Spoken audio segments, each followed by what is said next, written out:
School തുറക്കുന്നതിന് മുന്നോടിയായി school ബസ്സുകളുടെ പരിശോധന സംസ്ഥാന വ്യാപകമായി നടക്കുകയാണ്. ഞങ്ങളിപ്പോൾ നിൽക്കുന്നത് കോട്ടയത്താണ്. കോട്ടയം മണർകാടാണ്. ഇവിടെ കോട്ടയം താലൂക്കിലെ സ്കൂൾ ബസ്സുകളുടെ പരിശോധനയാണ് നടക്കുന്നത്. ഏതാണ്ട് 200-ലധികം സ്കൂൾ ബസ്സുകൾ ഇപ്പോൾ തന്നെ ഇവിടെ പരിശോധനയ്ക്ക് വേണ്ടി എത്തിച്ചിട്ടുണ്ട്.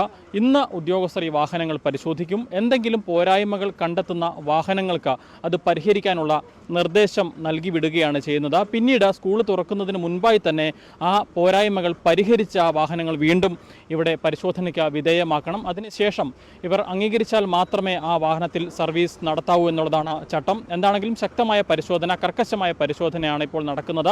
കുട്ടികളുടെ സുരക്ഷയ്ക്ക് പ്രാധാന്യം നൽകിക്കൊണ്ട് എല്ലാ കാര്യങ്ങളും, വാഹനത്തിൻ്റെ എല്ലാ കാര്യങ്ങളും വിശദമായി തന്നെ ഉദ്യോഗസ്ഥർ പരിശോധിക്കുകയാണ്. കോട്ടയത്തെ motor vehicle inspector Roshan Samuel നമുക്കൊപ്പം ചേരുകയാണ്. സർ, പ്രധാനമായും എന്തൊക്കെയാണ് ഇപ്പോൾ പരിശോധിക്കുന്നത്? അതായത് നമ്മൾ ഈ 3-ാം തീയതിക്ക് ശേഷം സ്കൂൾ തുറക്കേണ്ട പുതിയ അധ്യയന വർഷം തുടങ്ങുകയാണ്. അപ്പോൾ സ്കൂൾ ബസ്സുകളുടെ ഡ്രൈവേഴ്സിനും ആയമാർക്കും, അതായത് അറ്റൻഡേഴ്സിനും നമ്മൾ ഓൾറെഡി ട്രെയിനിങ് കൊടുത്തിരുന്നു. അതിനുശേഷം ഇപ്പോൾ വാഹന പരിശോധനയാണ് നടത്തുന്നത്. അതിനകത്ത് നമ്മൾ കൂടുതലും നോക്കുന്ന കുട്ടികളുടെ സുരക്ഷിതമായിട്ടുള്ള യാത്രയ്ക്ക് ഉള്ള കാര്യങ്ങളെല്ലാം തന്നെ നോക്കുന്നത്, വണ്ടിയുടെ ഫിറ്റ്നസ് തന്നെയാണ് നോക്കുന്നത്. അപ്പോൾ മെയിൻലി GPS ഉണ്ട്, അത് സ്പീഡ് ലിമിറ്റ്, GPS, മറ്റേ സ്പീഡ് ഗവർണർ, പിന്നെ വണ്ടിയുടെ ലൈറ്റിംഗ് സിസ്റ്റം, എല്ലാം മെക്കാനിക്കൽ കാര്യങ്ങളായ എല്ലാ കാര്യങ്ങളും ഇവിടെ പരിശോധിക്കുന്നുണ്ട്. ഈ പുതിയ വണ്ടി ഒഴിച്ച് അതായത് കഴിഞ്ഞ അടുത്ത ഇടയ്ക്ക് CF നടത്തിയ ഫിറ്റ്നസ് നടത്തിയ മെയ് മാസം നടത്തിയ വാഹനങ്ങൾ ഒഴികെ ബാക്കി എല്ലാ വണ്ടികളും ഇവിടെ കൊണ്ട് പരിശോധിക്കാൻ പറഞ്ഞിട്ടുണ്ട്. നിർദ്ദേശം നൽകിയതിൻ്റെ അടിസ്ഥാനത്തിൽ എല്ലാ സ്കൂളുകളിലും, മിക്കവാറുള്ള സ്കൂളുകളിലും എല്ലാ വാഹനങ്ങളും വന്നിട്ടുണ്ട്.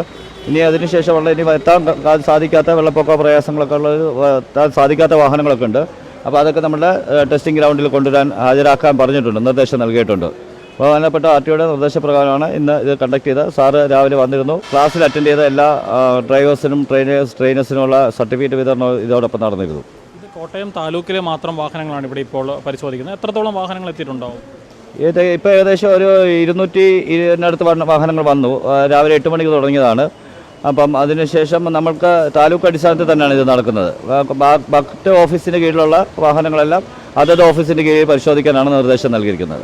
ഇവിടെ ഈ താലൂക്കിലെ വരുന്ന സ്കൂളുകളിലെ വാഹനങ്ങളാണ് 200ഓളം വാഹനങ്ങൾ വന്നു പോയി കഴിഞ്ഞു. ഇപ്പോൾ നടത്തുന്ന പരിശോധന എന്തെങ്കിലും പോരായ്മകൾ കണ്ടെത്തുകയാണെങ്കിൽ അത് പരിഹരിച്ച് സ്കൂൾ തുറക്കുന്നതിന് മുന്നേ വീണ്ടും കാണിക്കാൻ പറയാം.